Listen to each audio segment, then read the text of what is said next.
in our misunderstandings that could cost you dearly. Ready to play, Steve? If my home inspector comes across something suspicious like mold or asbestos and he or she happens also to be licensed to test for that substance, can he automatically take a sample?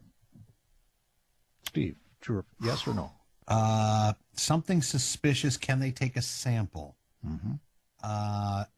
I'm going to say yes. All right, Dave. Are they going to cut a piece out of your wall or something? Well, let's just say it's mold. They're going to scrape it off the rafter. I'm going to say no.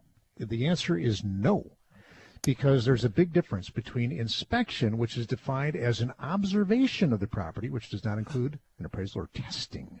And then a test is defined as taking samples of materials such as soils, water, air, or building materials from the property in the laboratory or other analysis of these materials. So they're two different things. Two different things. All right, so what happens if they come back to you and say, we did take a sample anyway? That would be a breach of contract. Oh, unless, good to know. Unless, so what's your real estate agent, if you're the buyer, and everybody does this, so it's pretty rare that they would leave this out, but a good practicing real estate agent will write that in, that testing is allowed for any suspicious materials, and then they'll typically name mold and asbestos because those are the two most common.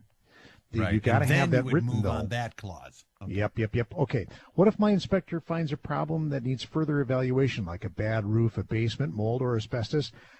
True or false, I can have those additional inspections or tests done as long as I get them completed within 14 calendar days of the date of the home inspection. 14. Yes.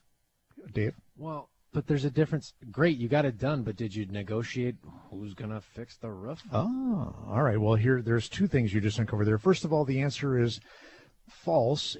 You don't automatically have an extra 14 days. You have to get any subsequent inspections or testing done within the original home inspection contingency date, which is impossible. And the seller doesn't have to give you more time. Exactly. They can just run out the clock. So let's say you find a bad basement and a bad roof issue and some possible mold, and you wrote a 14-day, or I see a lot of 10-day home inspection contingencies right now. The guy goes out there on day 8 and says, I'm throwing the flag. I think you might have a roof problem and a basement problem. Good luck getting an expert out there in 2 days. Yeah. So if I were a practicing real estate agent today, I would write in to my offer that if further inspections or testing are required or recommended by the home inspection, you would have to write in that I automatically get an extra X number of days, 10, 7, 14, whatever you think.